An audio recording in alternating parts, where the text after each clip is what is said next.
Yolanda. Welcome to the podcast.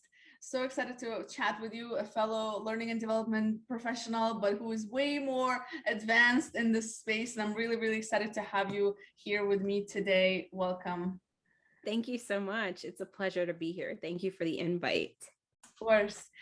Listen, I just want to give the audience a little bit of a background about who you are, what drove you to L&D, what drove you to also kind of start creating these learning communities of learning and development professionals. So tell me a little bit about what is it that you do and who you are. Yeah, so I am a learning and development professional who enjoys developing leaders. I would say that is my sweet spot, is that I love to develop leaders who develop leaders. I have a company called Lumière Learning Experiences. And for anyone out there who knows French, Lumière means light in French. And so in the midst of everything that was going on with COVID this past year and a half, really, I decided to create a space for learning and development professionals to come together and to kind of unite people from all over, all backgrounds, regardless of their role. And so I'm really pleased to say that actually I'll be very soon launching a community platform online for all learning and development professionals all over the globe to come together, support one another, and live life together. That's what I'm calling it, a professional life group. And so I started off as a teacher, humble beginnings, Alina. I was a first generation college student, came from being super duper poor, not having much. And I kind of worked my way up. I've been in corporate America, nonprofit, and the government space. And I just sought always to connect with people. And I found that in spaces where you're being genuine and authentic, and you're being that light that people need to see, people will be attracted to you. And so that kind of is what is my motivating force, is that desire to really be the light sometimes in a dark world. I love it. I love it. And what's interesting is that I always tend to see this trend around L&D people, is that usually many of us are coming from that education background and just wanting to do something and kind of help people, because then it's just about like helping people reach their potential. And a big part of it is that education piece, except it's more on adult learning, right? And helping them kind of learn how to learn and unlearn and relearn and all those things. So it's really nice to see that a passion can turn into a career and a business, etc. And that's something that I truly believe in. And what's interesting is that in L&D, and I'm curious to hear your thoughts, don't you think that if we were able to get people to see their career as something that they're passionate about, that essentially it would solve a lot of our L&D challenges, which is like motivation, talent development, retention, getting people to get creative about their roles, etc. What do you think about that? Exactly. And the heart of it is that people want to feel valued. They want to feel significant. They want to feel heard. They want to do meaningful work, right? And I think all this whole thing about talent retention and talent attraction, all this stuff that we do as learning and development professionals, it really stems from being a good leader, being someone who is not just competent, but caring about that person so much that maybe it forces them to have to go on to a different company or organization, because you poured so much into them and you've coached them up to the point where they're successful and they're now achieving their goals. They don't need you anymore. It's kind of like a teacher. When you help a child to be able to do that XYZ, then they don't need you anymore. He's like, great. Kind of, you're bittersweet, but it's good. Yeah, and that's the right approach, right? But unfortunately, we see often as in a lot of people in leadership roles, they almost see it as a threat. Like, oh well, if I bring this person up and if I coach them and then they're gonna either become better, then maybe take over, or maybe they're gonna leave. But if they're gonna leave anyway, right? Like, what is that fear? But what do you think that fear is coming? Is it fear of change? Is it fear, like, what is that fear that some leaders kind of have realistically? The ego is an interesting thing. And I think that when we start to think about just the motive of a person, I think that we all have a different lens and different values upon which we live our life, right? I think once you start to leave that ego aside, you leave it at home, right? Or in the next office or in your home bedroom if you're working from home.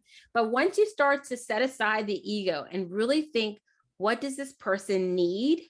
Then you start to drill down into kind of the things that are going to help you to make that person better, right? So the old job of being a manager was managing the work.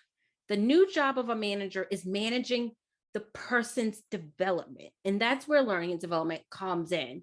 So I think it's really important that we, again, set that ego aside and that we learn. Some of my favorite leadership authors are John Maxwell, Stephen Covey. These are people who I have, kind of read growing up into what I am today. And I've found that what they talk about is leadership is all about influencing others, right? So you don't want just direct reports. You want followers, people who are willing to follow you wherever you're going to lead them. Yeah, absolutely. I'm curious also, in learning and development world, I feel like there's two responsible parties, right? So as a professional or as a leader in an organization, you have the responsibility of the organization, which needs to support and provide the right tools and resources and kind of the space and the encouragement to create opportunities for people to learn. But then also there's individual development, and it's, not just waiting, which I see often, and I'm curious to hear if you see that, but people are often waiting for the company to do something for them or to figure out what they want to do for them here. But like, there's a part that's responsible, which is the individual, whether you're a leader or an upcoming leader. So what do you think about that? Yes, self-leadership is huge. And I don't think you need to wait for that manager or people manager to encourage you or nudge you to develop, right? So I think it's a mutual relationship. When you start to think about leadership, you want to think about it in terms of a partnership, right? So leadership is, you have a partnership with your boss where the boss is helping to coach, guide, direct you, give you some nuggets or give you some information or say, hey, have you seen this training? So these are practical tips. What some of my favorite managers might say, hey, did you go to this ATD training, or did you do this? Did you do that? Here's this article. Look at this article. Do you want to discuss this topic? Those are the things on a daily basis that the leader needs to do, that the people manager needs to do. You, however, should be documenting. You should be asking questions. You should be following up with the leader. Here are some things I'm interested in. Show them your individual development plan or your IDP. So those are things that you should be creating for yourself. So if you don't get that feedback, right, then you ask for that feedback, or you ask those genuine questions to help you get to that place that you want to be. But don't be a backseat to your own development. Don't be a backseat, passenger, right, to your own development. You need to get in the driver's seat. Yeah, and you mentioned, that leaders are really kind of responsive managers, but then if you think about it also, I think statistically, I don't remember who did the report. I apologize, I forget the source, but they're saying that usually a manager will spend about 10 years, like 75% of managers, and they did the survey across many organizations, 75% of managers spend 10 years in a management role before they get any management training, or it was something like that. It was really high percentage. And so then I'm curious, and also I'm sure you see this in organizations, right?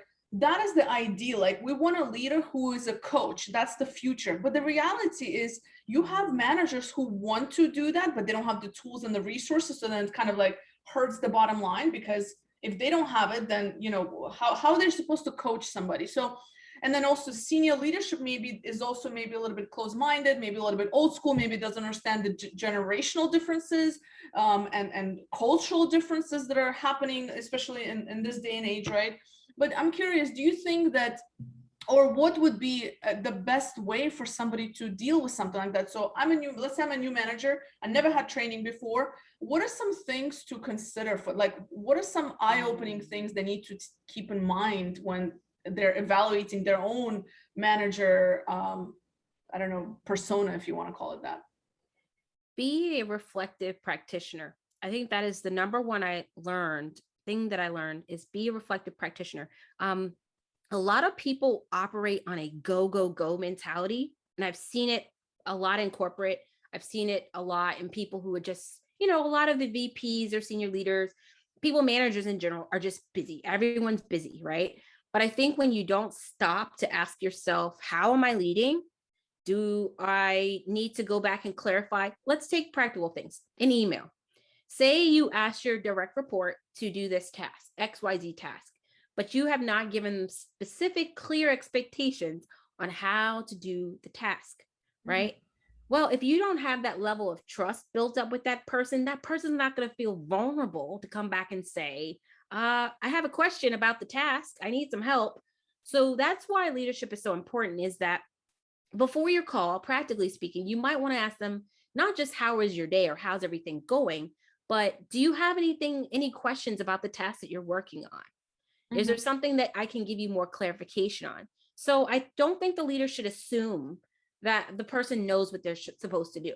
Yeah. Right. And also, we're virtual now. A lot of us, or people are in person, building out that space for an actual relationship to develop, just Yeah. a polite, how are you? And then going right into the work, even, just try to care genuinely about the other person's life and what's happening right in their world. So I think the very specific, tangible right now is that when you have an agenda, if you're forgetting to say that, how are you, that courtesy or salutation, what have you, put it on your agenda, right? For yourself.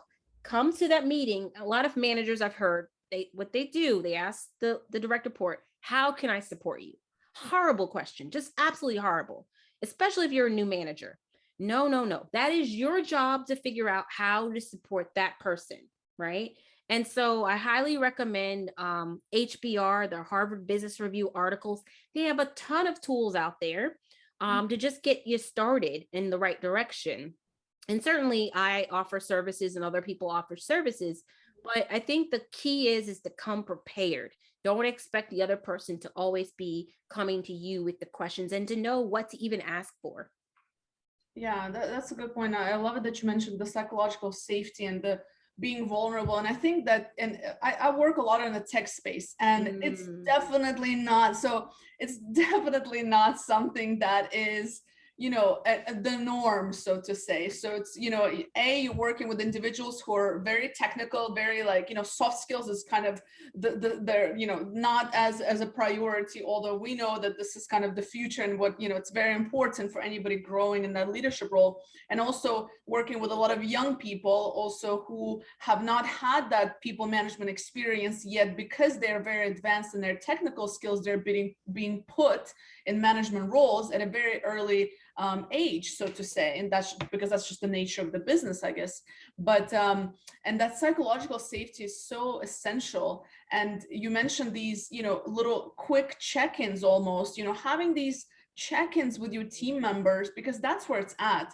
And I think Simon Sinek, who I just absolutely love his content, but he talks about leadership and developing trust as same as brushing your teeth. So he said, if you brush your teeth, once, if you brush your teeth only once in a while, eventually you're going to develop a cavity, right? But if you brush your teeth every day, you're going to prevent a cavity. And he said, that's the same thing with building trust. And these check-ins, they're so small, and it seems like they're so almost, how beneficial really are they? But it's like brushing your teeth every day, because that's how you build trust. It's those little actions that kind of lead to it. Yeah, exactly. And I think there's a book, The Power of Habit. I'm looking back here because I have this, I love books, but The Power of Habit, it's by Charles Duhigg. And I've been reading this book. So you're talking about something that made me happy, but micro habits. Yeah. Right. So one of the things I've been telling myself, just as an individual leader right now, I have been a people manager or people leader, but as a consultant, just my individual leadership is really important. So I've started these moments I call them mindfulness moments, leadership mindfulness moments. And I just take a moment every night to sit there and think about, what are the ways that I need to improve today? How is my EI? Did I react appropriately when someone changed the scope of work or the time frame? Little things like that leaders can do, right? To say, hey, you know what? I'm becoming a better leader. Maybe I got a little bit frazzled or frustrated. How can I do this differently? Maybe you didn't do that directly to the client, but just managing oneself is extremely important. And I think that competency, in order to lead other people, we have to manage ourselves very well. Yeah, absolutely. Do you think it's possible for somebody who doesn't have a great EQ to be a good manager? Do you think that's a possibility? Oh, we can always change and develop. Yeah. Yeah. One of my favorite tools to use is StrengthsFinder. Mhm. And I have the strength of learner and woo and all these other strengths. What I find though is I absolutely cringe at those technical skills, right? That data analytics, I kind of cringe. So when you're talking about technology, I kind of cringe. And I kind of run for the hills. I wasn't a math person in school. I was like more of a literature person. Um, so we have to sometimes face our fears. We have to face those things that are big and scary to us.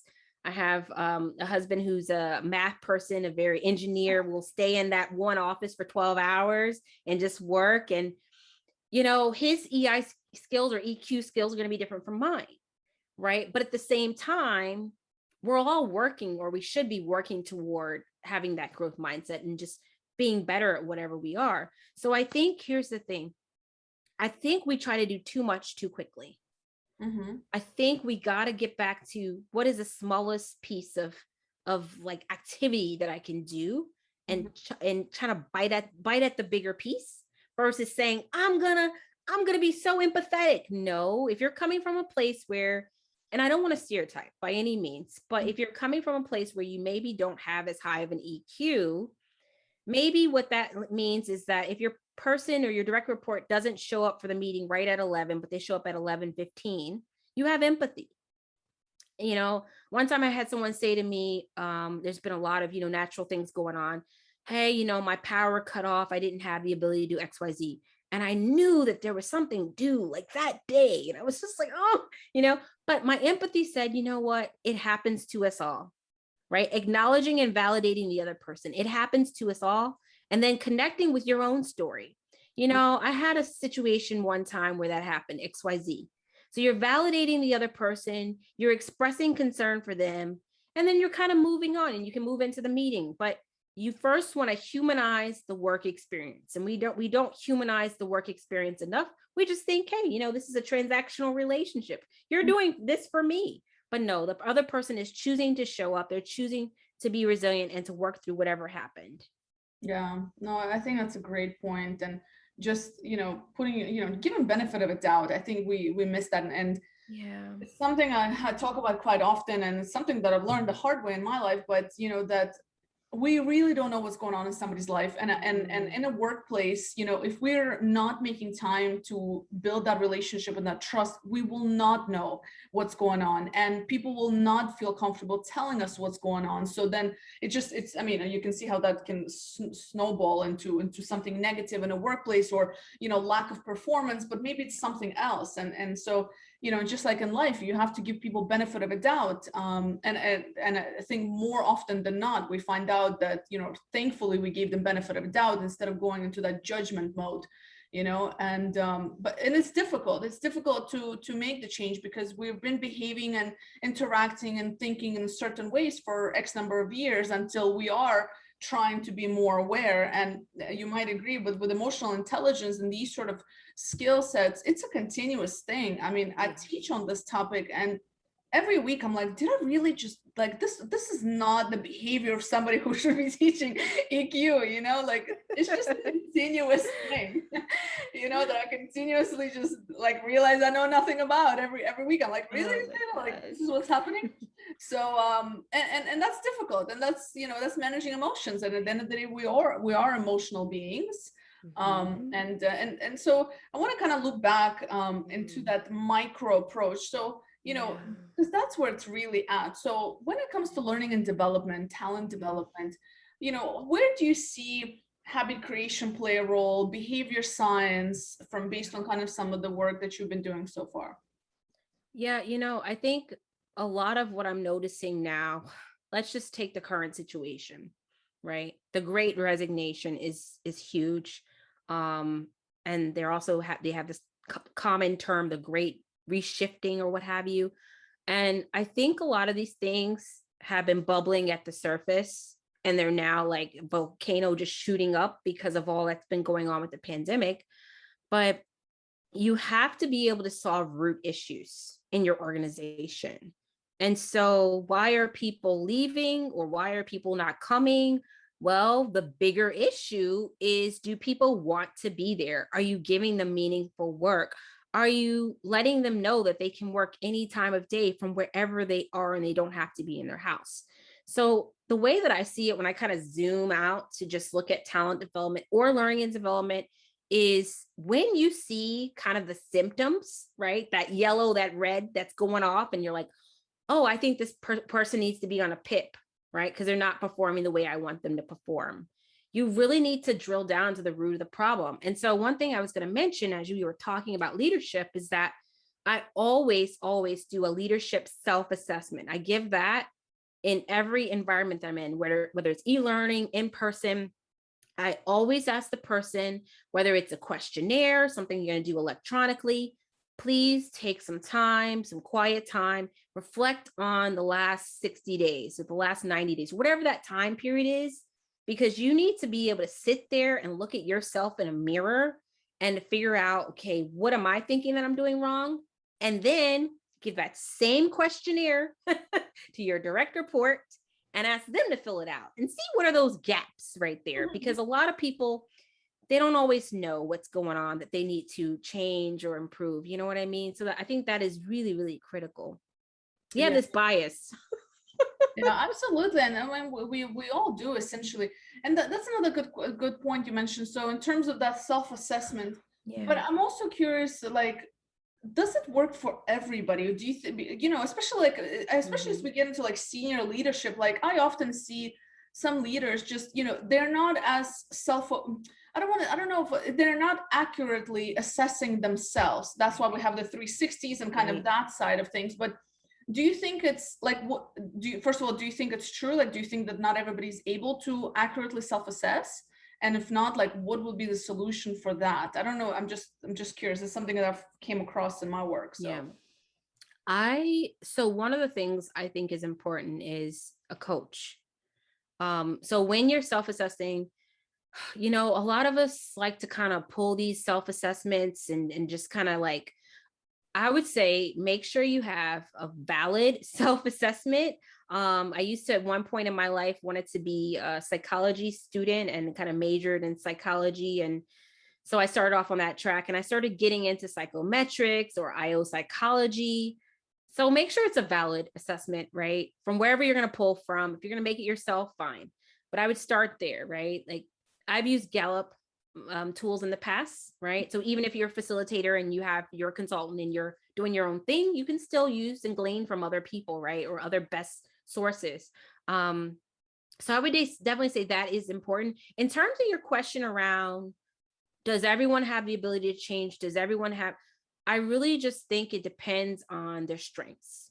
Some people, maybe being a manager isn't their best, like that's the best thing for them. Yeah. I'm going to share a story with you. I was director of a kinder care here in the US.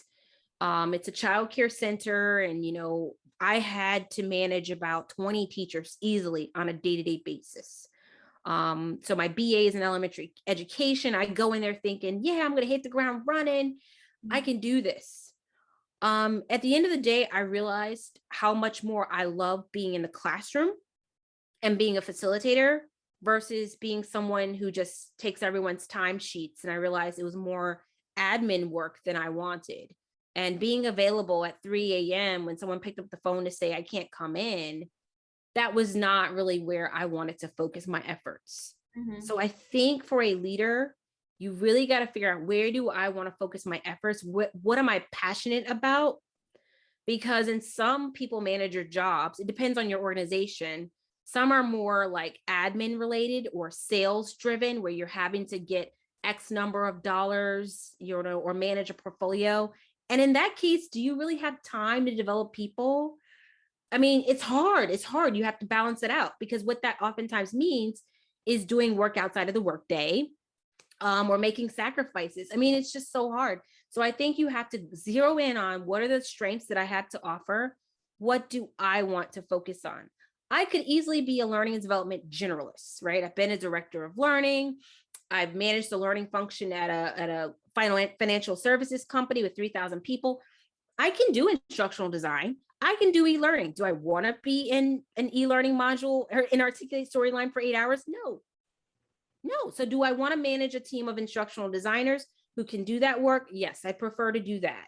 So I think knowing your wheelhouse, and that also means sometimes saying no to those opportunities.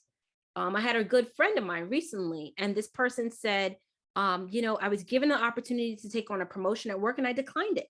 That's okay. I've never heard people say that these days.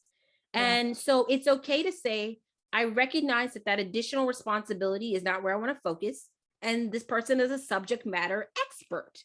They Mhm. wanted to focus on their, they were in tech. And the less of, the more you go up and up and up, you have less ability to be kind of working on that piece of technology. Mhm. Yeah, I think that's super important for people just to understand, like, that just because society is projecting you to go this way, etc., doesn't necessarily mean that's the right step for you. And for me, like I always tell people, like, just whatever you're doing, be the best that you can be in that thing. And if that means you want to be an admin assistant or a secretary, or you want to be a CEO, whatever it is, at the end of the day, it's your life. And at the end of the day, it's just about doing something you truly enjoy, because if you don't, then you're spending a lot of energy, and you know how emotionally draining it can be Mhm. when people are in jobs they don't enjoy. I mean, honestly, life is too short for that, but also too long to spend in that situation, right? True. There's a really interesting guy. His name is John Sene. So I'm gonna he Mm. says, so he does talk about like futurist, future of work and these sort of things. And Yeah. I really love his content. And he was, I'm sure other people have said it, but he was the first one that I've heard kind of change my mind in terms of how we look at our own work. And he was saying that it's really just about thinking of who do you want to become.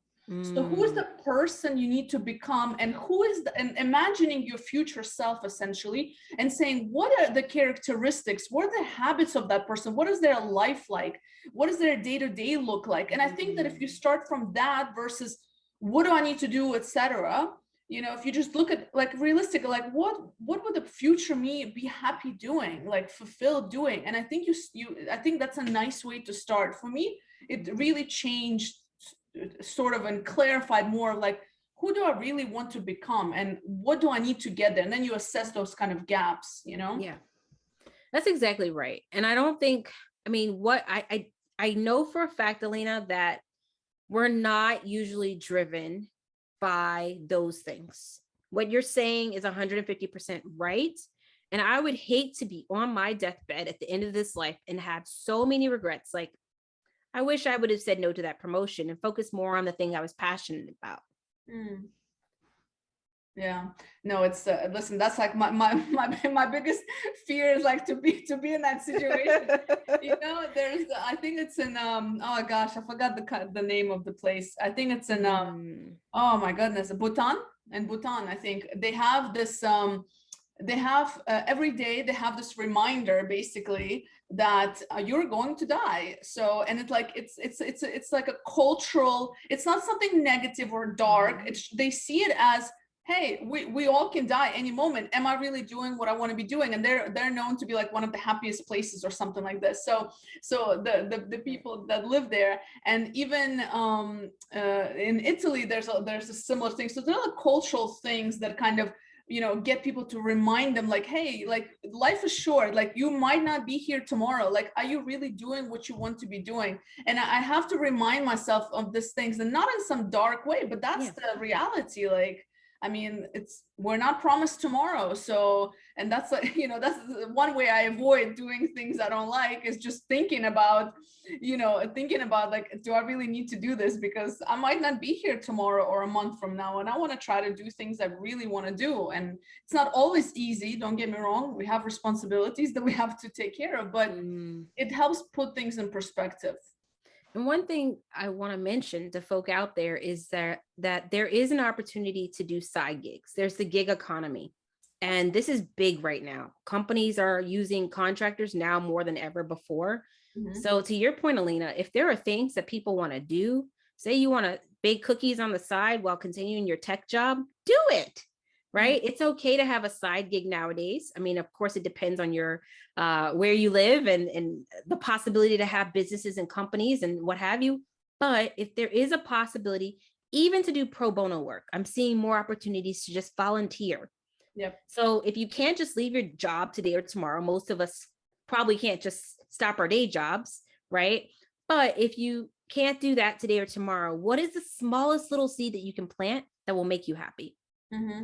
Yeah, and I love that pro bono part because I think that's also so underrated, like especially people that are looking to explore a new field that don't have networks in that area, that don't have experience. Pro bono is what's going to get your foot in the door. And often people say, well, why should I be doing things for free? But I think this is where you have to really change perspective and say, I'm not doing it I'm doing it for myself, for my future self, because that's important to me. So you're actually investing in yourself. And I think that a lot of young people also, look at it like coming out of college, I'm like, this is your time to do whatever, I mean, for majority of people, this is the least responsibilities you're going to have.